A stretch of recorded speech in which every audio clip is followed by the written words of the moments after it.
Talking about the wall of faith as we look at Hebrews 11. What a great chapter. All the people of faith that are listed there. And I just like to look at it in this sense of what if it were a wall, and what if every individual that's mentioned was a picture or a portrait, and that we have the opportunity to walk down that wall and look at each picture and say, well, why is that individual there? What is it I can learn from that individual? How can I be encouraged and strengthened in my faith? And that's been my desire for us as we've been going through looking at each individual portrait. And there are men and there are women that are listed there, that are pictured there. But I think that there's only one couple that's pictured together. And that would be Abraham and Sarah.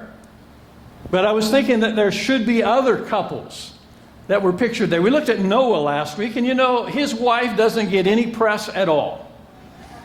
And I think that's unfortunate. I know the writer was inspired to list and not list, but I wonder, I think Noah's wife, talk about an unsung hero, she must have had some difficult ways to go following the faith of her husband Noah in all that he did over all that time. And so I would give her a little bit of press if I were doing it, but it's not up to me. But Abraham and Sarah, as a couple, both get some prominent mention. Well, of course, Abraham gets more prominent mention than Sarah, but Sarah gets some very important press that we want to look at today. So 2 verses I want to begin with, verses 11 and 12. And of course, each of these start with that phrase, by faith. So time and time again, we are reminded this thing is all about faith. But verse 11 says that by faith, even Sarah herself received ability to conceive, even beyond the proper time of life, since she considered him faithful, who had promised. And therefore there was born even of one man, and him as good as dead, at that, as many descendants as the stars of the heaven in number, and innumerable as the sand which is by the seashore. That first phrase of verse 11 really jumps out. By faith, even Sarah herself. I believe the writer was led to word it that way to indicate that Sarah had first-hand faith. It wasn't just about her husband's faith, who had a tremendous measure of faith. But the writer wants us to be very much aware that Sarah, in her own right, in her own way, also was certainly a person of faith. So Abraham gets the majority of the press, but Sarah is not to be neglected. She had faith in her own right. So they were individuals of faith. But together they were a married couple of faith. And I think we can say that a married couple of faith is truly a dynamic duo, a powerful force. So we think about Sarah, this very, very post-menopausal woman who had faith to believe in what God said, that she could bear a child even at the age of 90. What an amazing thing. But all those years that Abraham and Sarah were childless. And I think about couples, at least that I have known over the years, that have not been able to have children that wanted to have children. Couples that have had children have difficulty relating to that. But I have certainly firsthand witnessed the pain and difficulty of childless couples over the years. I have seen the anguish of a number of them. I know that some of them resorted to things like in vitro fertilization. Others chose adoption. And still others simply accepted, not that it was easy, but they accepted their condition.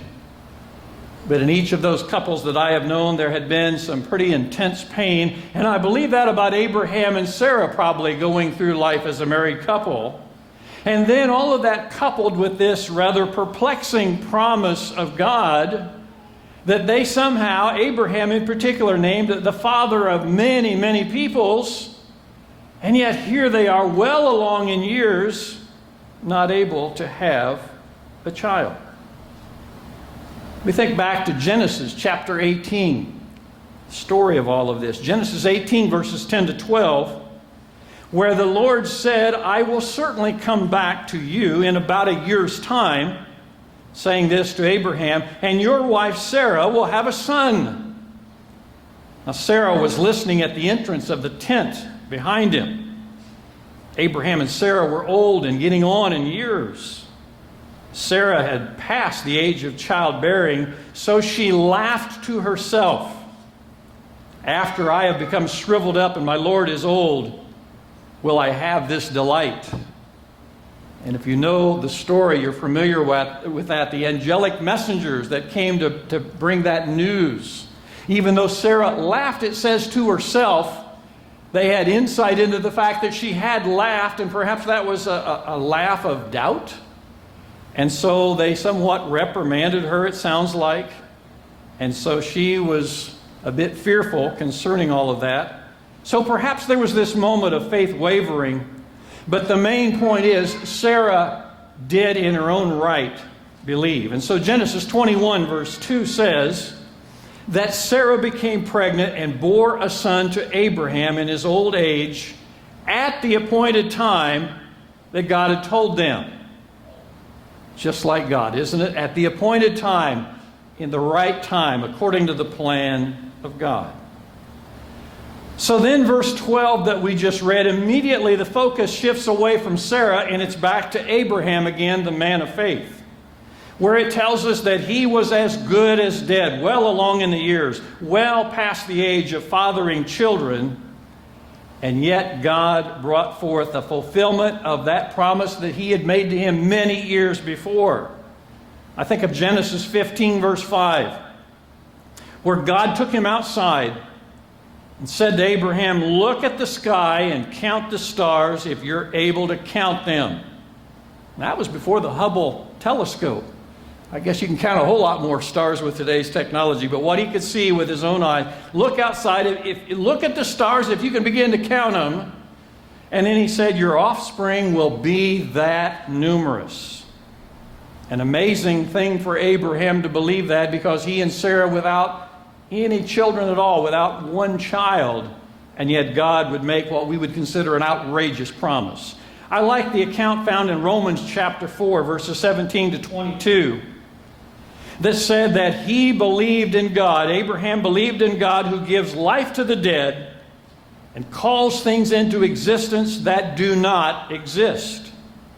He believed, hoping against hope, so that he became the father of many nations, according to what had been spoken, so will your descendants be. He considered his own body to be already dead, since he was about 100 years old, and also considered the deadness of Sarah's womb without weakening in the faith. He did not waver in unbelief at God's promise, but was strengthened in his faith and gave glory to God, because he was fully convinced that what he had promised, he was also able to perform. And therefore, it was credited to him for righteousness. Boy, that's just such a powerful passage. So well describing the faith of Abraham, believing, hoping against hope, knowing what God had said, and knowing that somehow, even though it looked literally impossible, God would fulfill what he had promised to him. And God was so pleased with that faith that he credited it to him as righteousness, overlooking many faults, to say, I am pleased with this man who believes in this way. So back to Hebrews 11. We pick up in verse 13, and I'd like to read down to verse 16, where it says that all of these died in faith without receiving the promises, but having seen them and having welcomed them from a distance, and having confessed that they were strangers and exiles on the earth. For those who say such things make it clear that they are seeking a country of their own. And indeed, if they had been thinking of that country from which they went out, they would have had opportunity to return. But as it is, they desire a better country, that is, a heavenly one. And therefore, God is not ashamed to be called their God, for He has prepared a city for them. This is the first summary of the people of faith that had a perspective of faith. And it says that they all died in faith. That takes us back a little bit to Enoch that we looked at a few weeks ago. Some would say it looks like Enoch didn't die. And we got into some study of that and what it was that happened with Enoch. But we can be sure of this, along with everyone else, they all died in faith. To say that they all died in faith, it is not too basic to state that they totally ceased to exist. They slept and are sleeping the sleep of death.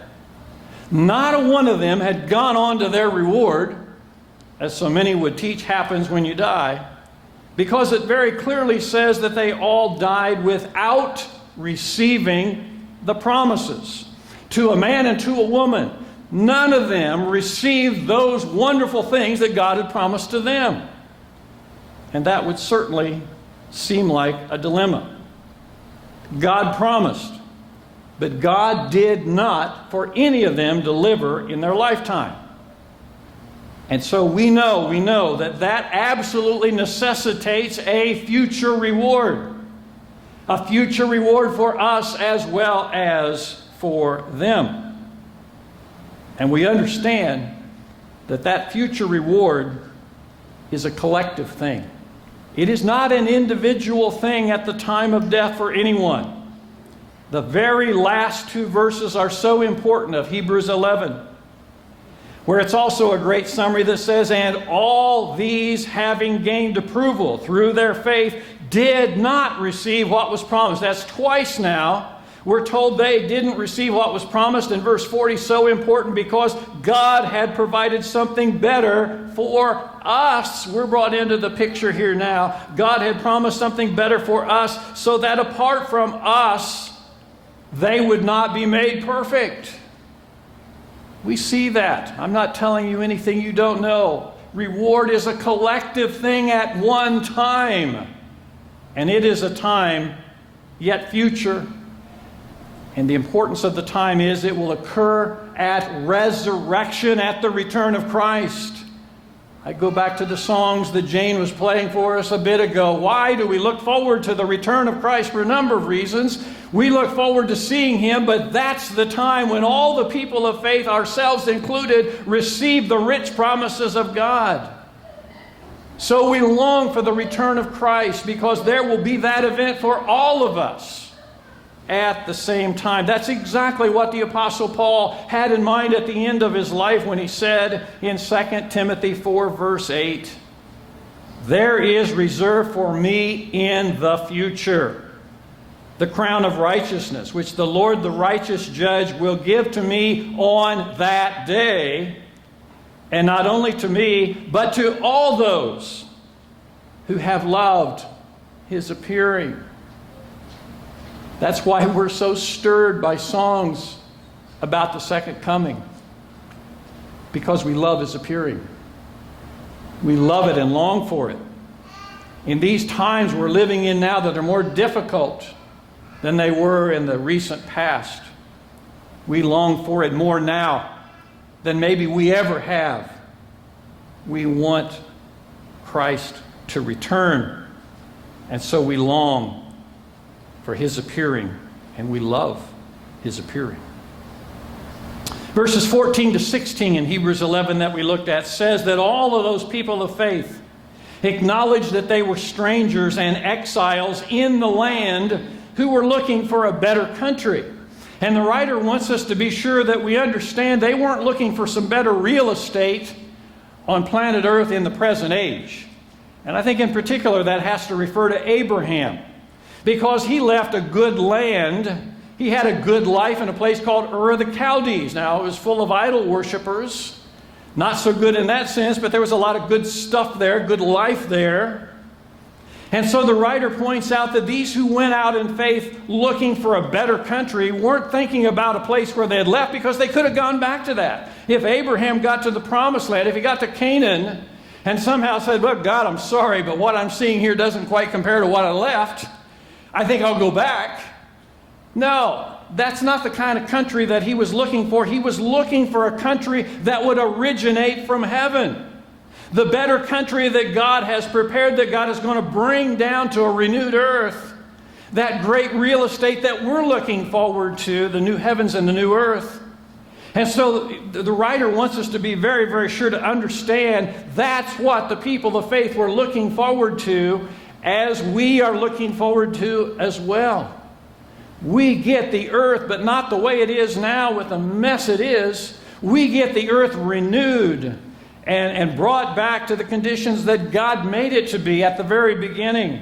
That's what they were looking for. And as we looked at last week, it is so well described by John the Apostle at the very end of things, where he saw it through inspiration. Revelation 21:2, when he said, "I saw the holy city, the new Jerusalem, coming down out of heaven from God, prepared like a bride adorned for her husband." The object of faith, the new city. They were all looking forward to that new city, as we're looking forward to it as well. It originates with God in heaven. It comes down. It's not any place that we can find right now. There's some beautiful places right now on planet Earth, but none that compares to what God through Christ is preparing for us. So these people of faith lived as exiles in this age, and they were resolutely focused on the coming city of God. And their longing for that fits so well with the great prayer of Jesus, where he taught us to pray, "Your kingdom come, your will be done on earth as it is in heaven." And so we pray that as well as a people of faith looking forward to that great city.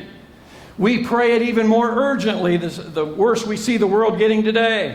Your kingdom come. Please, God, send that kingdom back. Your will be done on this earth, because it sure isn't being done in a lot of places and ways. Your will be done on this earth as we know it is being done right now in the dwelling place of God, with Christ seated at his right hand. Faith moves us in that way. And it brings us back once again to Sarah, this great woman of faith. I just love that first phrase, "By faith even Sarah herself." The writer wants to point out this powerful phrase that indicates the necessity of first-hand faith. And it is so important. Everyone needs to have a first-hand faith. We can say that Abraham's faith could not be Sarah's faith. It just doesn't work that way. Sarah had to have faith in her own right, as does every person. You might have heard this saying that God has no grandchildren. That's exactly right. To be related to a believer is not equal to being a believer. It does not work that way. You can be married to a solid believer, and you can't claim that faith for your own. You've got to have your own faith. Now, it's a huge blessing, but there is no way that you can have second-hand faith. You also cannot claim a second-hand faith in belonging to a particular church or fellowship. And I'm so pleased that our fellowship of churches throughout the ages, the Church of God General Conference, has long placed a great priority on the faith of Abraham. And many of our churches literally, on outside signs, have the phrase Abrahamic faith. I grew up, was raised in a church that had that phrase. And that is good, but there is no way that one individual can coattail faith off of a church even that has a name like that. It has to be said of each of us, as it was said of Sarah, by faith even Sarah herself. We've got to have a first-hand faith. But in thinking about being married to someone who is a person of faith, points up the blessing of a believing spouse. Someone has said, husbands, take notice. Make sure your wife is included in every victory. And that is certainly important. You know, there is no tangible way, at least that I'm aware of, that faith can be measured. I don't know of any way that faith can be put on a scale and weighed out.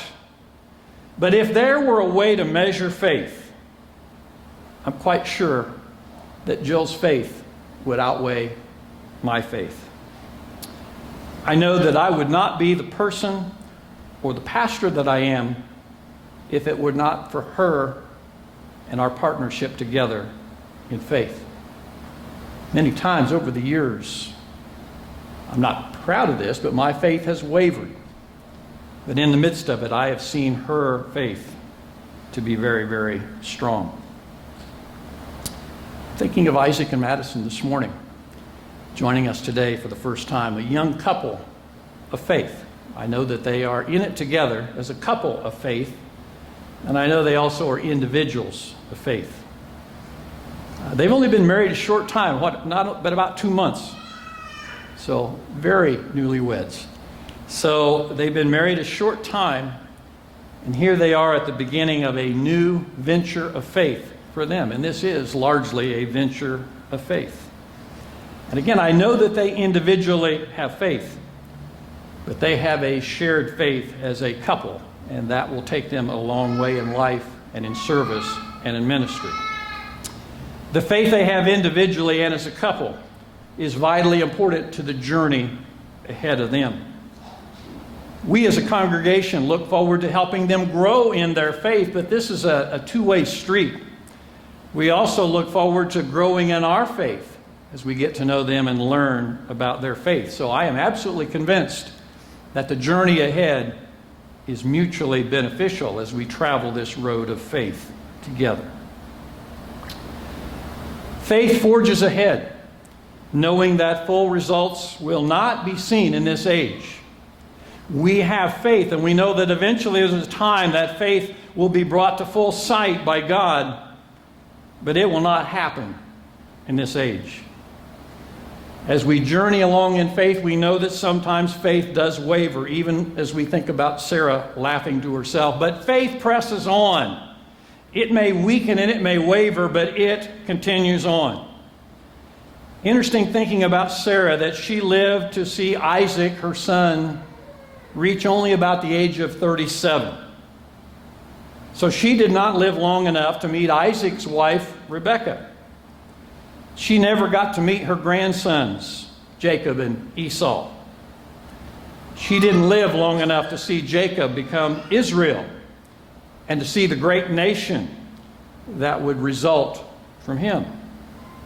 She did not get to see her and Abraham's descendants become as numerous as the stars of the sky or the sands of the seashore.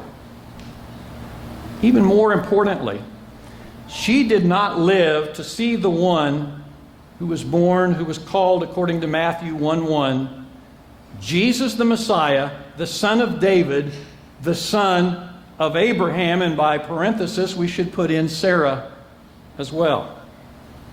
She did not live to see any of this, but by faith we know that she will see the fullness of those things promised.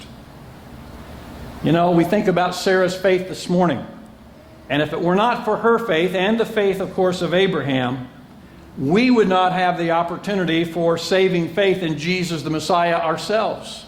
So we are blessed by Sarah's faith because we have the opportunity of faith as well. As we've noted, Sarah reminds us that faith must be a personal faith, even if we are married to a person of faith. We must be literally married to faith firsthand, and then we can be blessed if we are married to a person of faith. So we live a great adventure of faith as we journey throughout life. And as we've noted about the great definition of faith, faith gives us eyes to see that which is unseen. And it reminds us that the truest reality is not that we see with our physical eyes. And so it reminds us that what God has promised will come to full fruition, no matter how absurd the fulfillment of it would seem. Faith reminds us that this side of the kingdom we will not see the full outcome of faith, but that does not discourage us because we persevere in faith, knowing that it will have been worthwhile. Elton Trueblood said that faith is not belief without proof, but trust without reservation. And I certainly agree with that. There is proof. There is basis for faith. But the main thing is that faith is trust without reservation. If God said it, if God promised it, there is not a way in the world we're going to waver and say, well, maybe God didn't mean that, and maybe God somehow won't bring it to pass. We know for a fact that it will come to fruition. And so we press on and we persevere. So we think of the portrait of Sarah hanging on the wall of faith. She exemplifies faith for us in a way that causes us to be inspired and encouraged so that we also would grow in faith as we travel along in life's journey. So my prayer today is, may we be married to faith in the way that Sarah was married to it.